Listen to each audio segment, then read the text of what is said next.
Hello everyone, welcome to your channel prep IAS. मेरा नाम नीलम भाटिया है और आज हम लोग इंटरनेशनल रिलेशंस के मैराथन सेशन का पार्ट 2 डिस्कस करने वाले हैं। तो इस सीरीज में हमने पार्ट 1 पहले ही कवर किया है। जो कुछ टॉपिक्स रह रहे हैं प्रीलिम्स 2022 के लिए, कुछ डेवलपमेंट्स जो पिछले वीक्स में हुए हैं, उनको हम इस सेशन में कवर करने वाले हैं। तो इन केस आपने पार्ट 1 नहीं देखा है, please go back and watch that part. इसके अलावा भी इस चैनल पर बहुत सारे टॉपिक्स पर मैराथन सेशन आपको अवेलेबल है जो प्रीलिम्स 2022 के लिए बहुत ज़्यादा इंपॉर्टेंट है।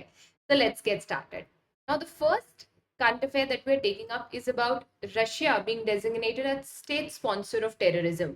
तो देखिए, हम सब जानते हैं Russia Ukraine war at its full swing चल रही थी, इनफैक्ट चल रही है इन सम वेज। तो यहाँ पर एक छोटा सा डेवलपमेंट हुआ जहाँ यूक्रेन ने यूएस से ये कहा कि आप रशिया को as state sponsor of terrorism declare कर दीजिए। अब आपसे पर्टिकुलरली इस टर्म के बारे में पूछ सकते हैं कि इसका मतलब क्या है, what do you mean by this designation, और ये कौन करता है। तो देखिए, यूएस की जो सेक्रेटरी ऑफ स्टेट है, in a way the foreign affairs minister of US, उनके पास ये पावर है कि वो कुछ कंट्रीज को state sponsors of terrorism declare कर सकते हैं। यानी कि ऐसी कंट्रीज जो उनके हिसाब से इंटरनेशनल टेररिज्म को सपोर्ट कर रही हैं, गवर्नमेंट बैकिंग मिल रही है, उन्हें ये डेजिग्नेशन दी जा सकती है। And see, the designation can be harmful. क्यों? क्योंकि इससे रेस्ट्रिक्शन हो जाएगा यूएस की फॉरेन असिस्टेंस पे। तो अगर यूएस किसी भी तरीके की मदद दे रही है उस कंट्री को, तो वो बंद हो जाती है। किसी भी तरीके का डिफेंस एक्सपोर्ट और सेल यूएस इस कंट्री के साथ नहीं करेगी। और जो कोई भी डुअल यूज आइटम्स हैं, देखिए डुअल यूज आइटम्स वो होते हैं जो सिविलियन पर्पसेस के लिए भी यूज हो सकते हैं और मिलिट्री पर्पस के लिए भी यूज हो सकते हैं। For example, let's say uranium, so it has civilian use also in power plants and it can be used as military or defense use also. Then miscellaneous financial and other restrictions, तो बहुत सारे economic sanctions, बहुत सारे restrictions ऐसी countries पे लगाए जा सकते हैं। तो बेसिकली प्रीलिम्स के पर्सपेक्टिव से आपसे ये पूछ सकते हैं कि स्टेट स्पॉन्सर्स ऑफ टेररिज्म पे किस किस तरीके के रेस्ट्रिक्शंस हो सकते हैं।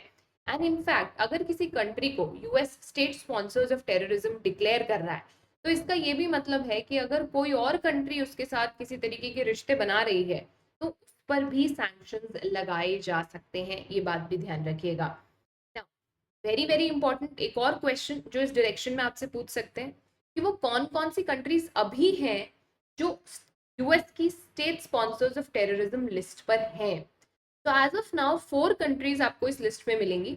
One is Syria for obvious reasons, one is Iran, north Korea and Cuba. So Syria, Iran, North Korea, and Cuba, these have been declared as state sponsors of terrorism. ये याद रख लेगा, Syria, Iran, North Korea, and Cuba.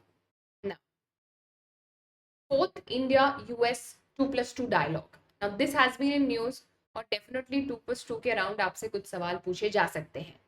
Now, what is 2+2 dialogue? पहले ये देख लेते हैं कि यहाँ पर 2+2 का मतलब क्या है। तो 2+2 here means हमारे डिफेंस मिनिस्टर, हमारे फॉरेन अफेयर्स मिनिस्टर और जिस कंट्री के साथ हमारा डायलॉग हो रहा है, उनके डिफेंस और वहाँ के फॉरेन अफेयर्स मिनिस्टर। तो defence foreign affairs from India and defence foreign affairs from the country that we are having dialogue with. इसीलिए इसे बोला गया 2+2।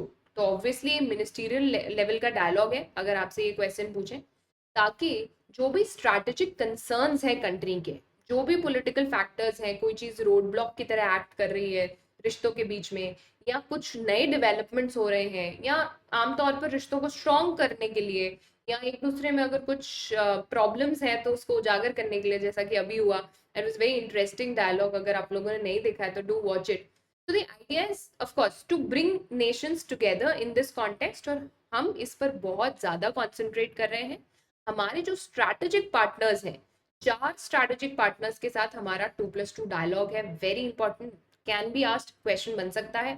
एक ऑफ कोर्स यूएस के साथ, एक ऑस्ट्रेलिया के साथ, एक जापान के साथ और एक रशिया के साथ। तो द 4 कंट्रीज जिनके साथ इंडिया का 2+2 डायलॉग है वो कौन कौन सी हैं? One is US, one is Australia, one is Japan and one is Russia. Please take note, question बन सकता है यहाँ से। देन अभी क्या हुआ, this was about the 2+2 dialogue. तो अभी फोर्थ 2+2 डायलॉग हुआ है इंडिया और यूएस के बीच में।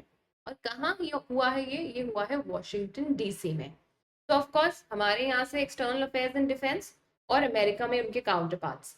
तो भारत से हो गए mister Rajnath Singh and S Jaishankar, और वहां से हो गए आपके ऑस्टिन एंड ब्लिंकन। तो Austin Blinken from US and Rajnath Singh and S Jaishankar from India. 2+2।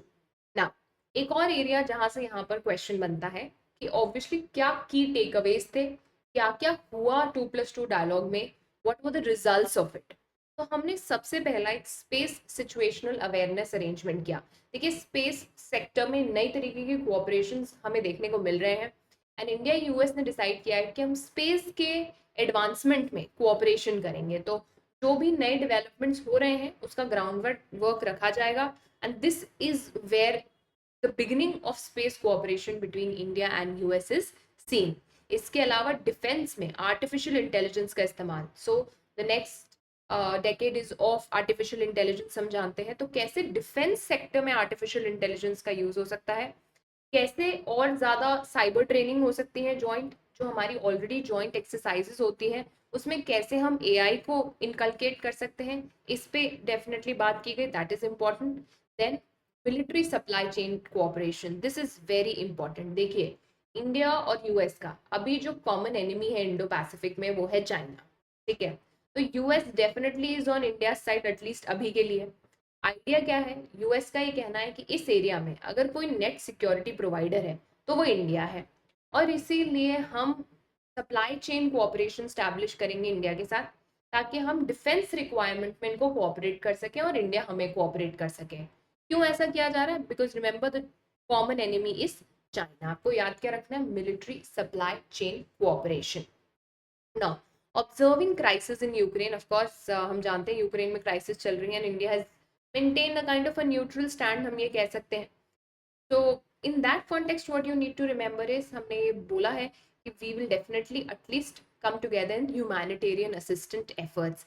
तो इस बारे में ये बहुत ज़्यादा बात नहीं की गई कि what, of course there were a thing or two said जिसका इंडिया की तरफ से बहुत अच्छा जवाब दिया गया, but what was decided was कि ह्यूमैनिटेरियन असिस्टेंस में दोनों कंट्रीज साथ में आएंगी, सो दैट सिविलियंस को जो नुकसान हुआ है एटलीस्ट उसमें हम अपना कुछ कोऑपरेशन कर सकें to save them. So what do you need to remember these four things? One is space situational awareness agreement, यानी आप ऐसा याद रख सकते हैं कुछ स्पेस के सेक्टर में डिसाइड किया गया। देन एआई का इस्तेमाल डिफेंस में, ये याद रख सकते हैं आप।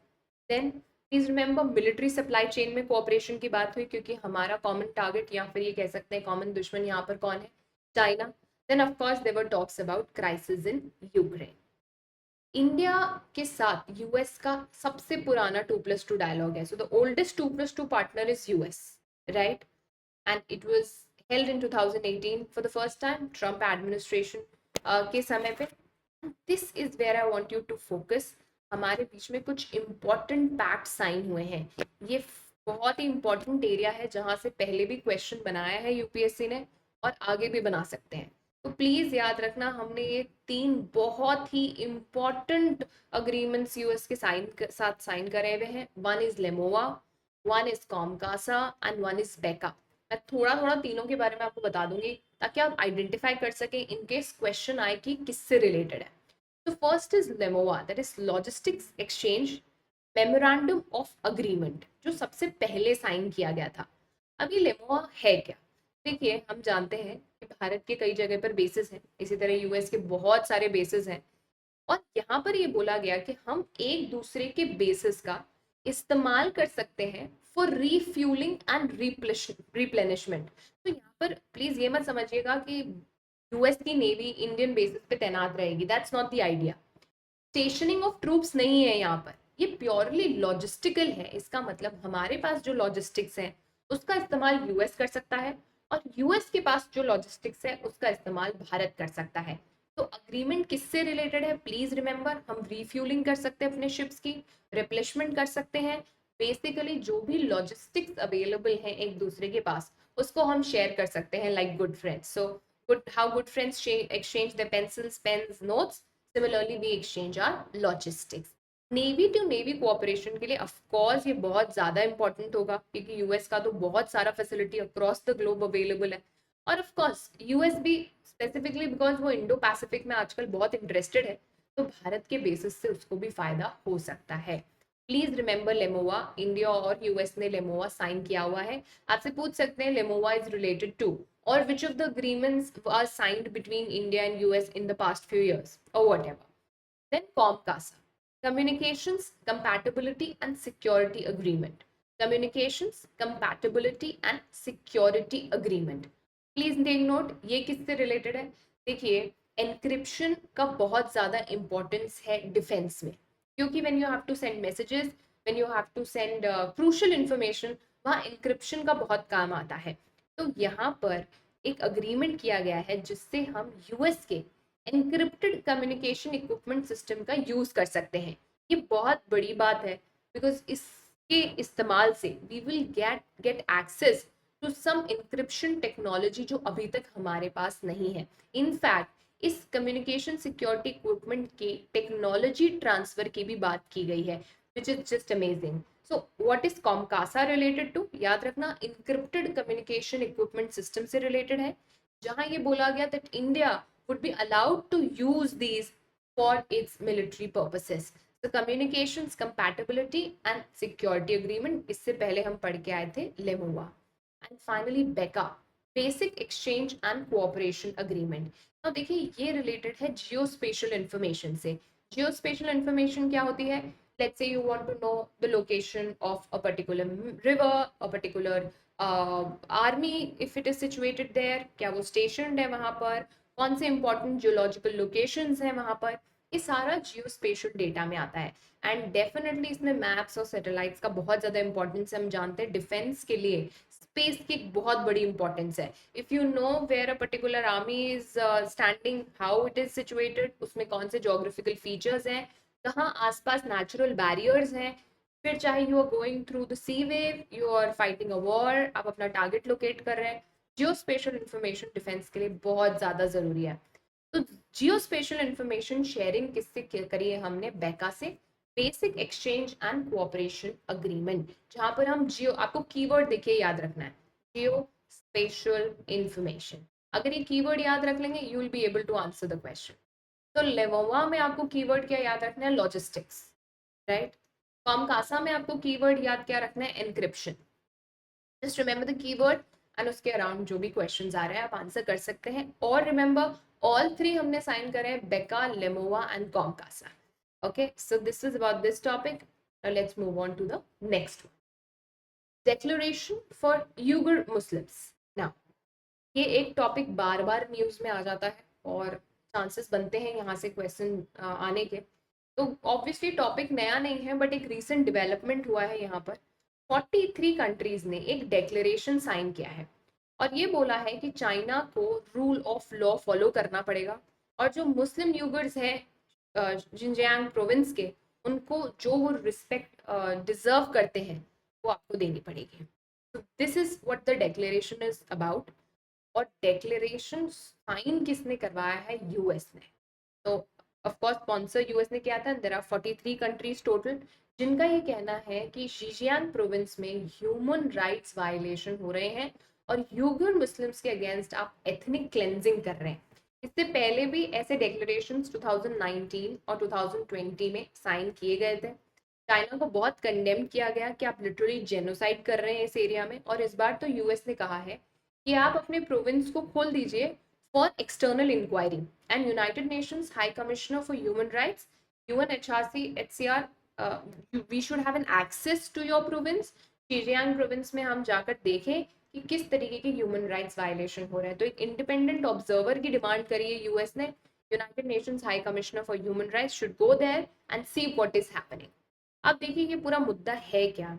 ऐसा बोलते हैं कि ये जो पूरा एरिया है शिजियांग प्रोविंस का, and of course there are reports for it, बोलते हैं in the sense it's not just said, there are information available for this, कि यहाँ पर ये लोग ना पॉलिटिकल री एजुकेशन कैंप्स चला रहे हैं। अब पॉलिटिकल री एजुकेशन कैंप्स के दो वर्जन्स हैं।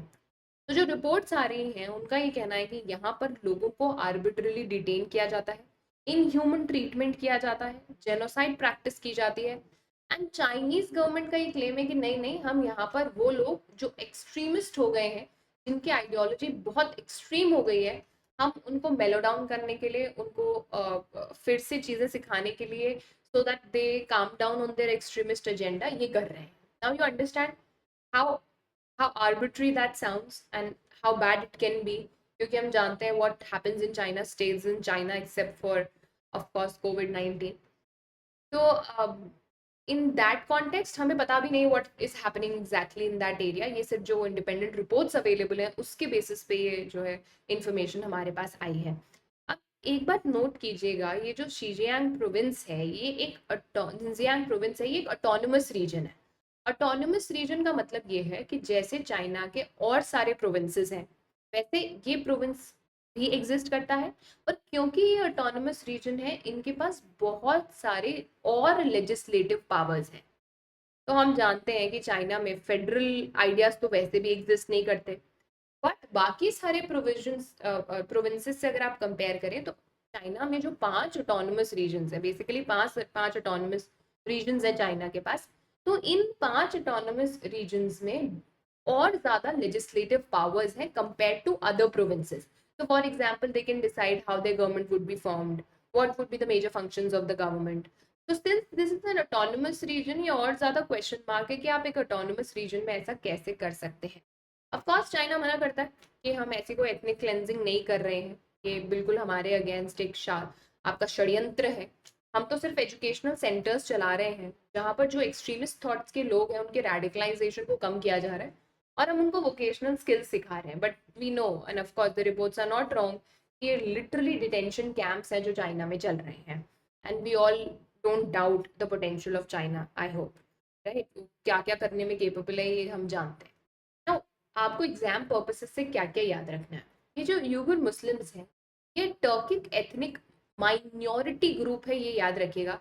और अगर आप इनका ओरिजिन ट्रेस करें तो it goes down to Central and East Asia. अगर आप प्रोविंस का लोकेशन भी देखें, will go back to the map, right. अगर आप देखें तो सेंट्रल एशिया से लगा हुआ है इसका location. Bye the way this can also be the question. Mongolia के साथ ये प्रोविंस अपनी बाउंड्री शेयर कर रहा है, कजाकिस्तान के साथ कर रहा है, यहाँ किर्गिस्तान के साथ कर रहा है, and then if you also look at it Uzbekistan के साथ. या सो Mongolia, Kazakhstan, Kyrgyzstan. And also what signifies this is, ये कहाँ से अपना बॉर्डर शेयर कर रहा है, सेंट्रल एशिया के साथ. तो दिस इज इम्पोर्टेंट, इस बात को याद रखें. नाउ तो what I was trying to tell you here is, इनकी अपनी लैंग्वेज है, बहुत टर्किश लैंग्वेज सिमिलैरिटी है टर्किश लैंग्वेज के साथ.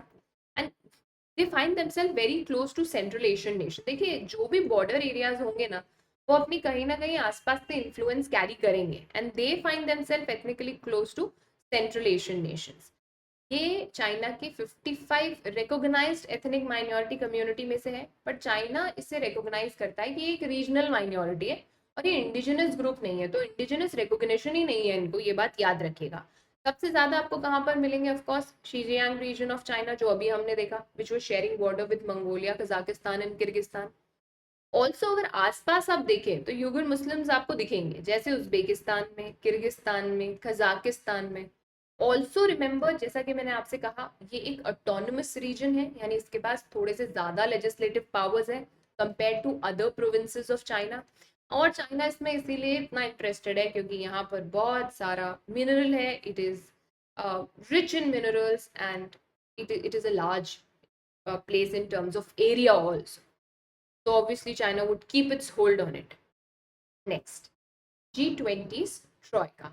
This can be another important area जहाँ से सवाल आपसे इस बार पूछा जा सकता है, because India has entered the Troika.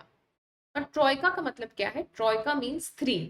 तो यहाँ पर हम जो 3 की बात करेंगे ना, वो है G20 की प्रेजेंट चेयर, मतलब जिसके पास अभी G20 की प्रेसिडेंसी है, इसकी प्रीवियस चेयर यानी इससे पहले वाले जिनके पास प्रेसिडेंसी थी, एंड कमिंग चेयर यानी फ्यूचर नेक्स्ट ईयर में जिनके पास प्रेसिडेंसी रहेगी. तो 1, 2, 3 ये तीनों मिला के आपका बना रहे हैं ट्रॉइका या फिर 3, राइट. तो देखिए G20 का आइडिया ये है कि हम प्रेसिडेंट जो 3 ट्रॉइकाज हैं वो साथ में काम करें, वो वर्क करें G20 के प्रोग्रेस के लिए, and one should learn from the other.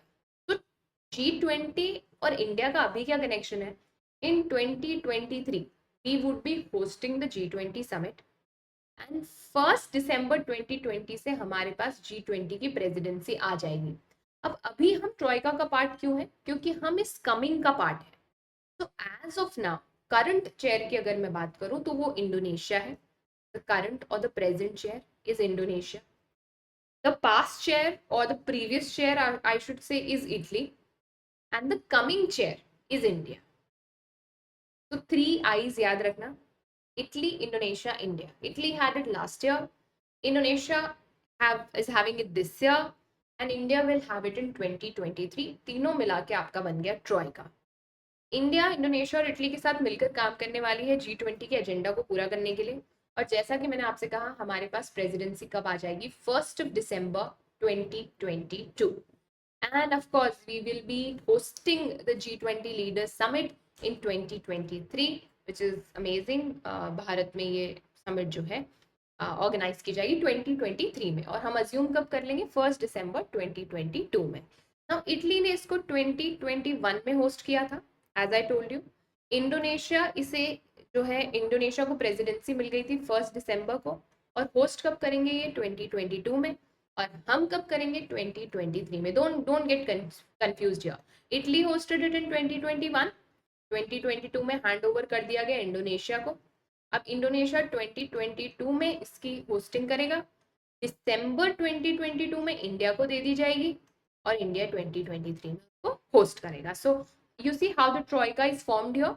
और हम जो ऑर्गेनाइज करने चाहेंगे, जो नेक्स्ट ईयर का समिट है, that would be recover together, recover stronger, recover together, recover stronger. So this was about G20's Troika. Now, what is G20?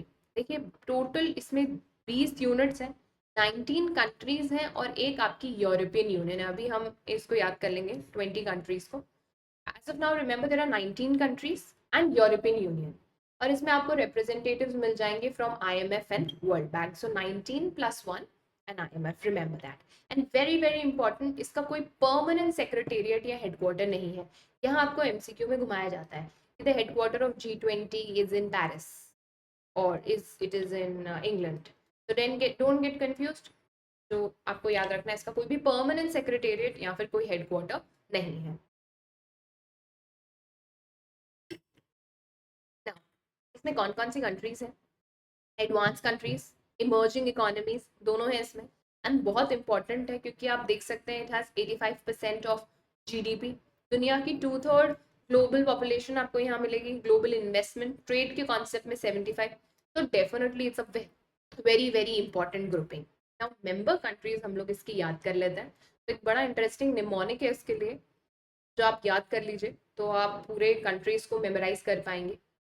Guruji, Sita, okay. अब SSC FCI में जॉब करती है। तो एक इंसान दूसरे इंसान को बता रहा है कि गुरुजी, सीता जो है ना, जिसने आपसे कोचिंग पढ़ी थी, आपकी वीडियोस देखे थे, वो अब SSC FCI में जॉब करती है। तो इसके थ्रू हम G20 कंट्रीज को याद करेंगे। गुरुजी, आपकी जो सीता है वो अब SSC FCI में जॉब करती है। तो G stands for Germany. Guruji का G stands for Germany. U stands for United States. R stands for Russia. दूसरा U stands for United Kingdom. Guruji का G stands for Germany, U stands for United States, R stands for Russia, and the other U stands for United Kingdom. J stands for Japan, I stands for Italy, S stands for South Africa. Guru जी में Japan and Italy, गुरु और जी हो गया हमारा Germany, US, Russia, UK। This was गुरु। जी में Japan and Italy. Sita में South Africa, India, Turkey, Argentina. South Africa, India, Turkey, Argentina. अब Australia, Brazil. अब में आपका क्या हो जाएगा? Australia, Brazil. Then Saudi Arabia, South Korea, Canada, SSC। Saudi Arabia, South Korea, Canada. FCI, France, China, Indonesia. में Mexico and EU। एंड ये तो पूरा करने के लिए था सेंटेंस। सो गुरुजी, सीता अब SSC FCI में जॉब करती है। Germany, United states, Russia, United kingdom, Japan, Italy, south Africa, India, Turkey, Argentina, Sita, Australia, Brazil, AB, SSC, Saudi Arabia, South Korea, Canada, and FCI would be France, China, Indonesia. May would be Mexico and EU. Okay. Now, next in line is phosphorus bombs, जहां से आप question expect कर सकते हैं. तो Ukrainian police ने ये बोला है कि रशिया फॉस्फोरस बॉम्ब का इस्तेमाल करता है. It has use phosphorus bomb which is actually a chemical weapon. और इनका कहना है कि लुगान्सिक और डोनेट्सिक, बाय द वे ये दो वो रीजन्स हैं ईस्टर्न यूक्रेन के जहाँ पर सेपरेटिस्ट टेंडेंसीज भी देखी गई थी. इसको डॉनबास रीजन भी कहते हैं. पहले भी यहाँ पर जो है, जब रशिया यूक्रेन का इससे पहले टसल हुआ था तो Donbas region was in news that time also. अब देखिए बात ये है कि ये जो वाइट फॉस्फोरस शेल्स हैं या फॉस्फोरस बॉम्ब्स हैं, इंटरनेशनल लॉ ये कहता है कि आप इसका इस्तेमाल सिविलियन एरियाज में बिल्कुल नहीं कर सकते हो. You can use it in open spaces, ताकि अगर ट्रूप्स को कवर कर रहे हैं, क्योंकि इसमें धुआं बहुत उठता है, तो if you are using it to cover that you can do it, but इसका सिविलियन एरियाज में बिल्कुल इस्तेमाल प्रोहिबिटेड है. तो देख लेते हैं ये फॉस्फोरस बॉम्ब्स होते क्या है. तो देखिए ये जो व्हाइट फॉस्फोरस है जो फॉस्फोरस बॉम्ब में यूज होती है, ये एक एलोट्रोप है फॉस्फोरस का. एलोट्रोप मतलब देखिए जो केमिकल एलिमेंट्स हैं वो अलग अलग फिजिकल फॉर्म्स में एग्जिस्ट करते हैं. तो जैसे कार्बन है, तो कार्बन एक केमिकल एलिमेंट है, आप उसे ग्रेफाइट के फॉर्म में भी देखते हैं, आप इसे डायमंड के फॉर्म में भी देखते हैं. तो वो एलिमेंट्स जो फिजिकली अलग अलग फॉर्म्स में आपको देखने को मिलते हैं उनको हम एलोट्रोप्स कहते हैं. तो this is N allotrope of phosphorus और ये पायरोफोरिक है. प्लीज नोट करिए, आपसे यहाँ से सवाल पूछेंगे टर्म बेस्ड. पायरोफोरिक का मतलब क्या है? हवा से कांटेक्ट में आते ही इग्नाइट हो जाता है. हवा में कोई आप इसको रख रहे हैं और ये बर्न हो जा रहा है, इसीलिए इसको बोला गया इट इज पायरोफोरिक. और बहुत तेज जलता है, कपड़ा, फ्यूल, एमिनेशन, कंबस्टेबल सब कुछ जला के रखा. आप सोचिए ना, if it can get if it can burn in air, कितना खतरनाक हो सकता है ये. देन स्मोक में, इल्यूमिनेशन में, बर्निंग एलिमेंट्स में भी इसका इस्तेमाल करते हैं. और सबसे बड़ी प्रॉब्लम ये है कि इसके ऑफेंसिव कैपेबिलिटीज के अलावा ये highly efficient smoke producing agent है. तो बहुत सारा धुआं इससे प्रोड्यूस होता है. ब्लैंकेट मैंने आपको बताया ट्रूप्स को कवर करने के लिए क्यों यूज होता है, क्योंकि एकदम से फॉस्फोरस पेंटॉक्साइड वेपर निकलती है and it leads to a blanket of smoke around it. तो डायरेक्ट इंजरीज तो जो होंगे ही होंगे, it can cause burn injuries. अगर आप इनहेल कर गए तो वो इंजरीज हो सकती हैं. So it's definitely not something जो सिविलियन एरियाज में यूज किए जाए, बट इट्स डेफिनेटली समथिंग जिस पे यूपीएससी क्वेश्चन बना सकता है. तो प्लीज फोकस करिएगा. मैंने कहा एलोट्रोप है ये केमिकल एलिमेंट फॉस्फोरस का. पायरोफोरिक है, आई टोल्ड यू, विच मीन्स अगर ये हवा के कॉन्टैक्ट में आता है तो बर्न हो सकता है और बहुत फियर्स इसके रेपोकाशन हो सकते हैं. इसके अलावा ये ब्लैंकेट बना देता है फॉस्फोरस पेंटॉक्साइड वेपर का. So that is the reason why it is being criticized so much. देखिए दो चीजें यहाँ पर याद रखिएगा. केमिकल वेपन्स के लिए ना ये दो इंपॉर्टेंट ट्रीटीज है हमारे पास फॉर बैनिंग देम.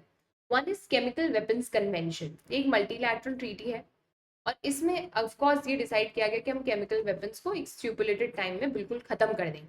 इसके अलावा ऑस्ट्रेलिया ग्रुप में भी केमिकल और बायोलॉजिकल वेपन्स को रोकने की बात है. If they ask you which of the following is related to chemical weapon convention or chemical banning in civilian areas, तो आप क्या बोल सकते हैं? chemical weapon convention and Australia group.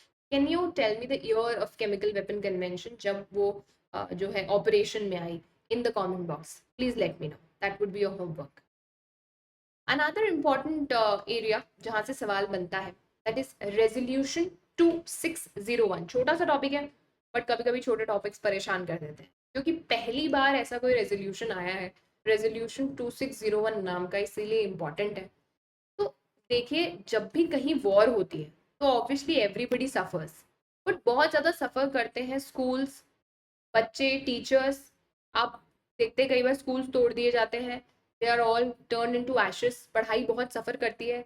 तो for the first time UNSC के इस resolution में ये बोला गया कि हमें खास ध्यान देना चाहिए of protection of education in armed conflict. तो जब कभी आर्म्ड कॉन्फ्लिक्ट हो रही है, चाहे इंटरनल हो रही है, चाहे वॉर हो रही है, तो कम से कम स्कूल्स, चिल्ड्रन एंड टीचर्स इनको टारगेट नहीं करना चाहिए. ना don't understand it by the fact कि बाकी सब तोड़ दो, but the idea is at least we can educate people as to इससे कहीं ना कहीं राइट टू एजुकेशन को कितनी ठेस पहुंचती है.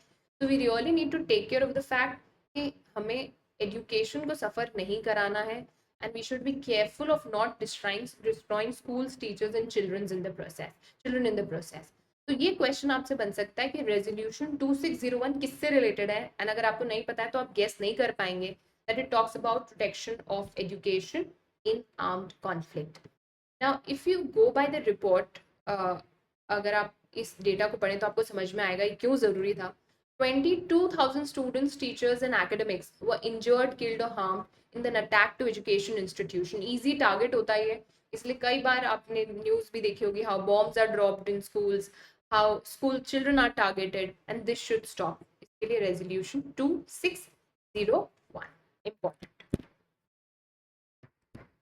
Okay, तो next है about India being invited to become full-time member of IEA, that is International Energy Agency. इसको IAEA से confuse मत कीजिएगा, that is different. This is International Energy Agency, और भारत को इनवाइट किया गया है कि आप आकर फुल टाइम मेंबर बन जाइए। Please remember, India third largest energy consumer है। This is an important fact. One of the options ये हो सकता है, India is the first largest, second largest, third largest. तो ये जो इंटरनेशनल एनर्जी एजेंसी है, सबसे पहली बात तो ये एक ऑटोनमस यूनिट है, ठीक है, इंटर गवर्नमेंटल ऑर्गेनाइजेशन है जो कि पेरिस में बनाई गई थी इन द ईयर 1974। तो देखिए दुनिया भर में क्या एनर्जी पॉलिसीज रहनी चाहिए, एनर्जी सिक्योरिटी के लिए क्या करना चाहिए, और इससे एनवायरनमेंट को कैसे प्रोटेक्ट किया जा सकता है। तो what should be economic development, energy security and environmental protection, in 3 E's का ये ध्यान रखते हैं। So it is called 3 E's of IEA. This can be another question. What are the 3 E's of IEA? Energy security, economic development and environmental protection. Now, इनका एक कोल centre भी है जो इसी बात से डील करता है कि कैसे कोल को हम एक क्लीनर सोर्स ऑफ एनर्जी बना सकते हैं, जिससे we are also in line with United Nations sustainable development goal. Environment से रिलेटेड कुछ एसडीजी है क्या? अगर है तो please let me know in the comment box, I will wait for your answers. अब देखिए कुछ इंपॉर्टेंट रिपोर्ट्स आपने जरूर सुना होगा। World energy outlook report, this is a very important report. World energy investment report, world energy statistics, energy balances, energy technology, India energy outlook report. At least remember these two, world energy outlook report and India Energy Outlook Report, IEA, International Energy Agency. Now, India की membership का क्या background रहा है? तो देखिए 2017 में हम associate member बने थे आईईए के, राइट, और ऑफ कोर्स कई सालों से हम एंगेजमेंट रखते आए हैं आईईए के साथ, एंड डेफिनेटली अभी हमने एक स्ट्रैटेजिक पार्टनरशिप भी साइन करा है। तो obviously the next step is India becoming a full time member, जिसके लिए हमें इन्विटेशन आ चुका है। तो आपको आईईए याद रखना है, पेरिस याद रखना है, 3 E's you have to remember coal center, and please understand कि आईईए एक ऑटोनमस इंटरगवर्नमेंटल ऑर्गेनाइजेशन है। इस तरीके के कई क्वेश्चन आ जाते हैं। It is a specialised agency of UN, it is autonomous organisation, it is an NGO. तो यू नीड टू नो कि वो क्या है। This is an autonomous intergovernmental organisation. Now, this topic, please take note, build back better world। 3 bar B है ना, तो B3W, that is build back better world initiative है। क्या है देखते हैं। देखिए ये एक इनिशिएटिव है विच revolves around international infrastructure investment. हम जानते हैं इंफ्रास्ट्रक्चर पर बहुत ज़्यादा इन्वेस्टमेंट चल रहा है वर्ल्ड ओवर, और उसी की लाइन में G7 कंट्रीज का ये इनिशिएटिव है। तो पहला क्वेश्चन तो ये बन गया कि B3W किसका इनिशिएटिव है? G7 का इनिशिएटिव है। नाउ बहुत कॉलम्स में, बहुत न्यूज़पेपर आर्टिकल्स में ये बोला जा रहा है that this is to counter China. तो चाइना का जो इंफ्रास्ट्रक्चर प्रोजेक्ट है, जिसको हम वन बेल्ट वन रोड के नाम से जानते हैं या बेल्ट एंड रोड इनिशिएटिव के रूप से जानते हैं, उसके अगेंस्ट B3W को खड़ा करने की बात चल रही है। दिस इज व्हाट द बज थिंग इज। तो हुआ क्या, जो फाइनेंस मिनिस्टर हैं G7 के, अभी हम देखेंगे G7 में कौन कौन सी कंट्रीज आ रही हैं, उन्होंने 2 इंपॉर्टेंट इनिशिएटिव्स दिए। एक तो B3W रिसेंटली, और एक global minimum corporate tax rate. दोनों ही हम लोग डिस्कस करेंगे। ग्रुप ऑफ 7 है क्या ये? अगेन एक इंटर गवर्नमेंटल ऑर्गेनाइजेशन है, 1975 में बनी थी। दुनिया की 7 रिच डेमोक्रेसीज हैं इसमें। एनुअली ये मिलते हैं, कॉमन इंटरेस्ट, जो भी जियो पोलिटिकल इशूज हैं, सिक्योरिटी इशूज हैं, उनको डिस्कस करने के लिए। Now I told you 7 richest, so of course US has to be there, Japan has to be there, UK, Canada, France, Germany, Italy. UK, Canada, France, Germany, Italy, Japan, and USA. Now, please note, G7 is also a part of G20. India is also a part of G20. Know that. इनका कोई formal headquarter नहीं है, कोई fixed headquarter नहीं है इनका. Annually लोग summits के थ्रू मिलते हैं and of course decisions are non binding. तो G7 की कंट्रीज जरूर याद रखिएगा, UK, US, France, Canada, Germany, Italy, Japan. ना आइडिया क्या है इसको बनाने के पीछे, इनिशियल थॉट क्या था?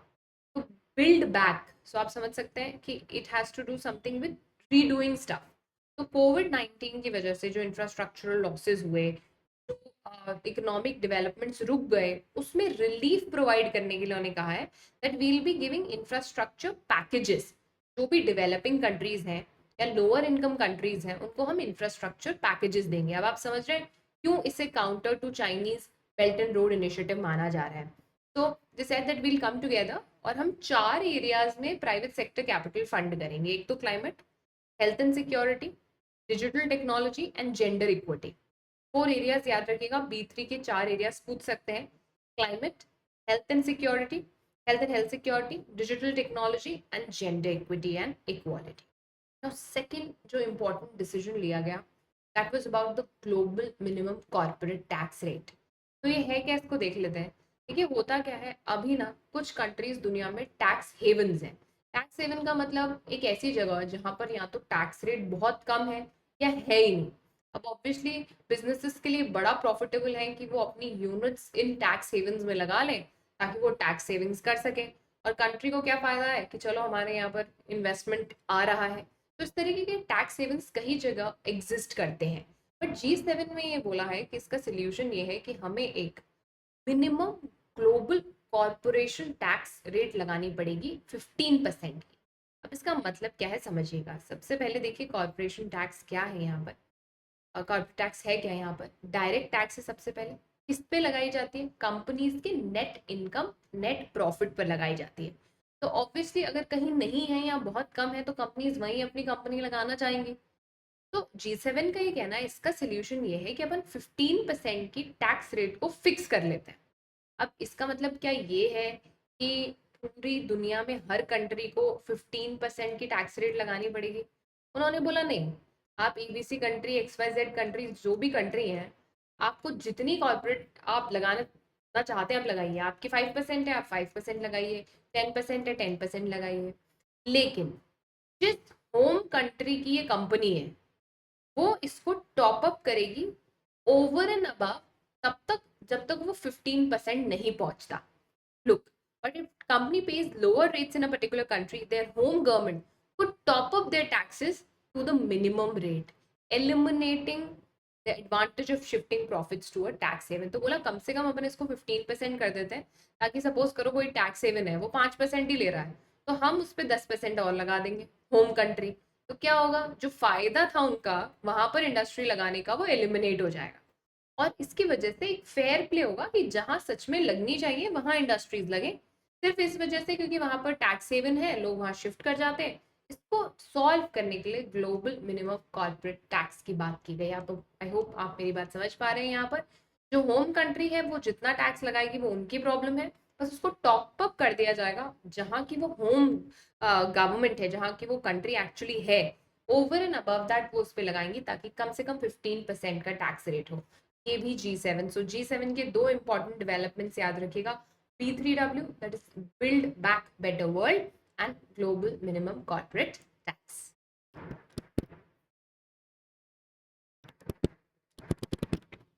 Next is about Kuril island dispute. ये भी एक इम्पॉर्टेंट करंट अफेयर्स है जिसे हमें थोड़ा सा ध्यान से देखना पड़ेगा.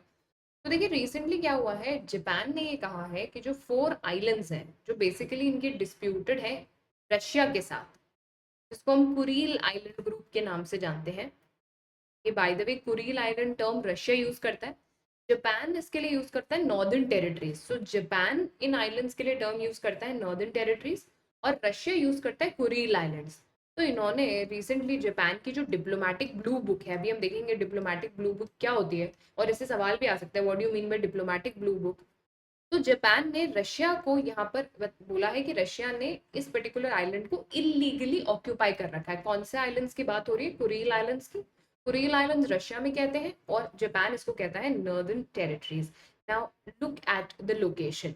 आप ये देखिए, ये जापान का आइलैंड है होकाइडो।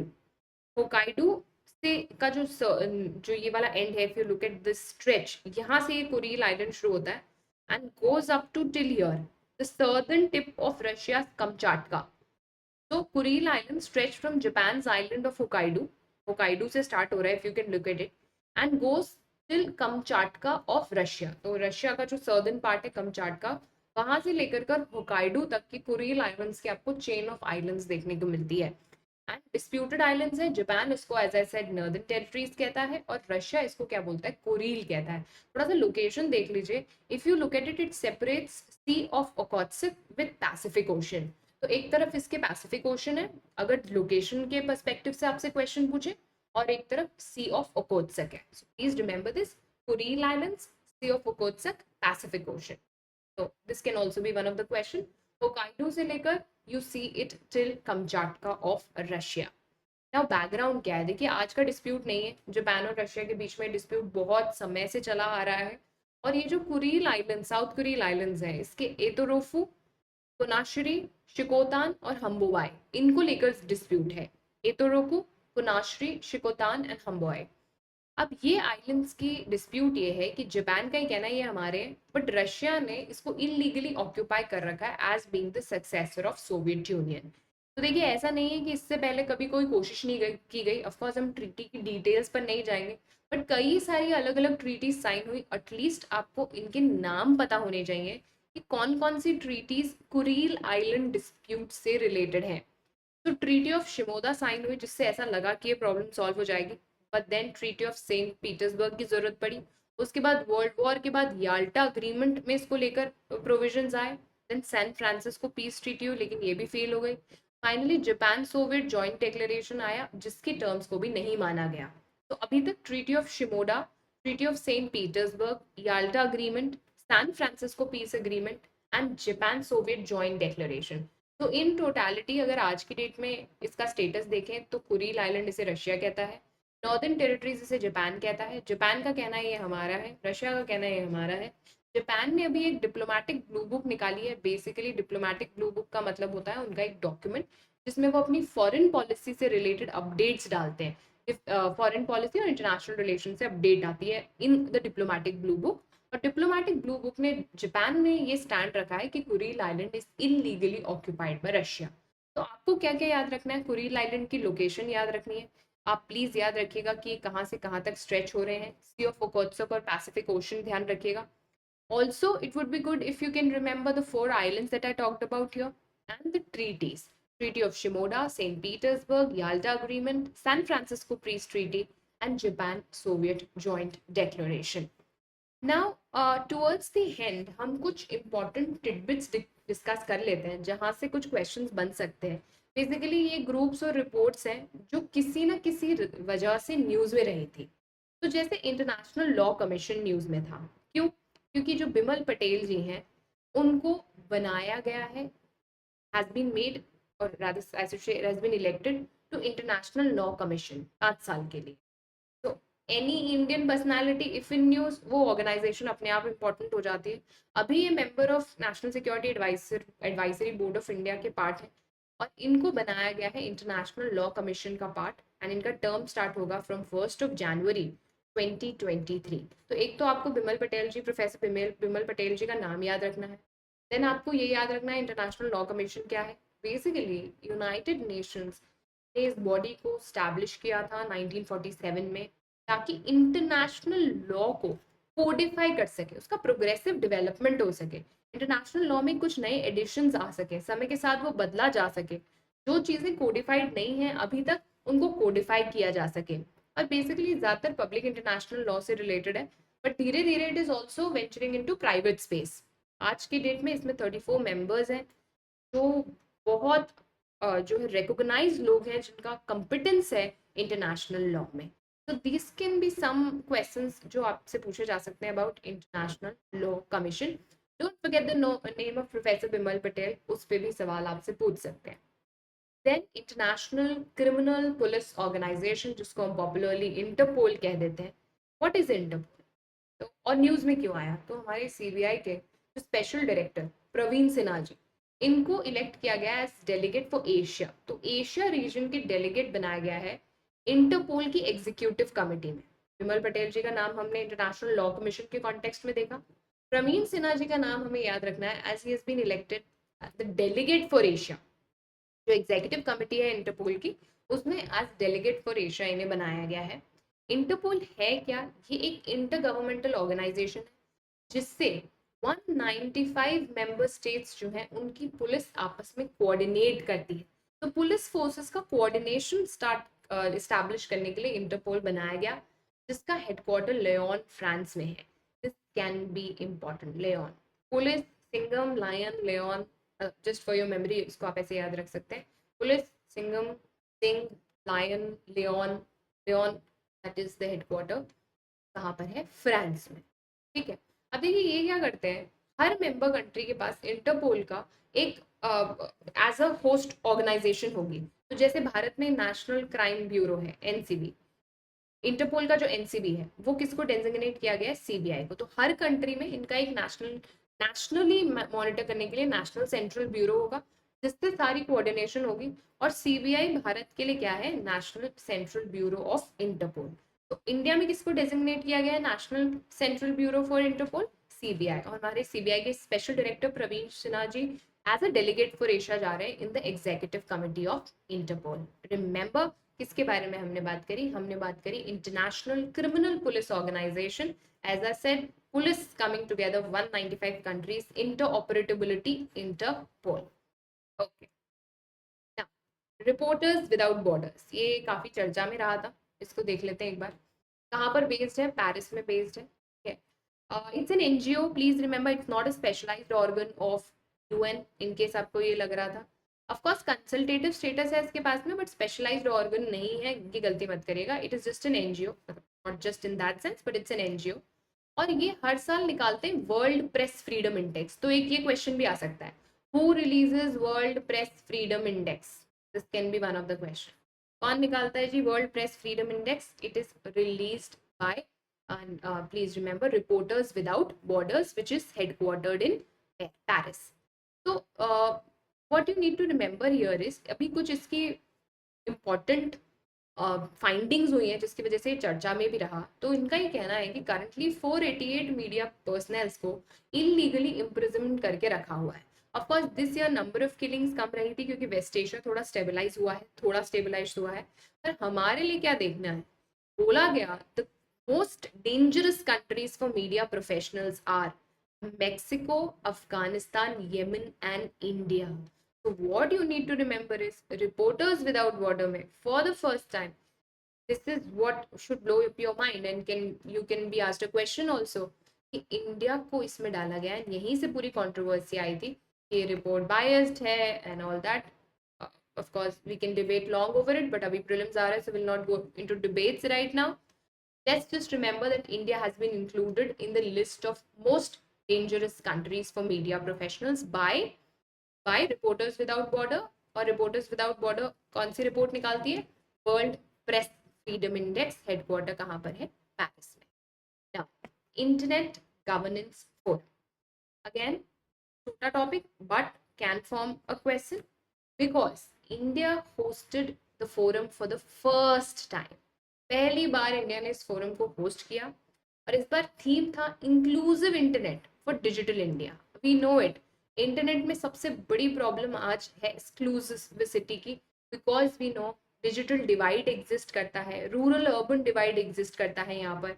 तो हमारा फोकस क्या है? Inclusive internet for digital India. तो ये एक यूएन बेस्ड फोरम है इंटरनेट गवर्नेंस पॉलिसी डिस्कशंस के लिए, और बहुत सारे इसमें रिप्रेजेंटेटिव्स आते हैं फ्रॉम वर्ल्ड ओवर, डिस्कशंस किए जाते हैं on internet and how internet is ruling the world now, how internet is the most important factor. तो इट रिफ्लेक्ट्स दैट इंडिया का इन्फ्लुएंस बहुत ज़्यादा बढ़ रहा है इंटरनेट के कॉन्टेक्स्ट में, इंटरनेशनल पॉलिसी फॉर इंटरनेट के कॉन्टेक्स्ट में।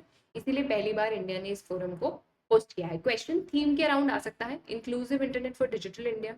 who hosted the forum this year? It was India. ये आप याद रख सकते हैं. IGF है क्या?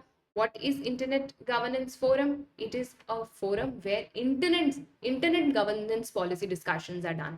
तो इंटरनेट से रिलेटेड कौन कौन सी गवर्नेंस पॉलिसीज होनी चाहिए, कहाँ कहाँ प्रॉब्लम्स हैं, what should be improve internationally, क्या इसके लिए कोई पॉलिसी फ्रेमवर्क की जरूरत है, ऑल दैट वाज रिफ्लेक्टेड. तो this was the part 2 of the video everybody. हमने बहुत सारे जो है यहाँ पर न्यूज़ आइटम्स डिस्कस करने की कोशिश करी. Please try to watch it in the first part, together with the second part if you have not yet watched it. It will really help you for your upcoming prelims examination. मेरी तरफ से आपको all the best. Do your best. आप अपना best दीजिए and rest. Let's see how results come up. So all the very best to you everybody. Take care.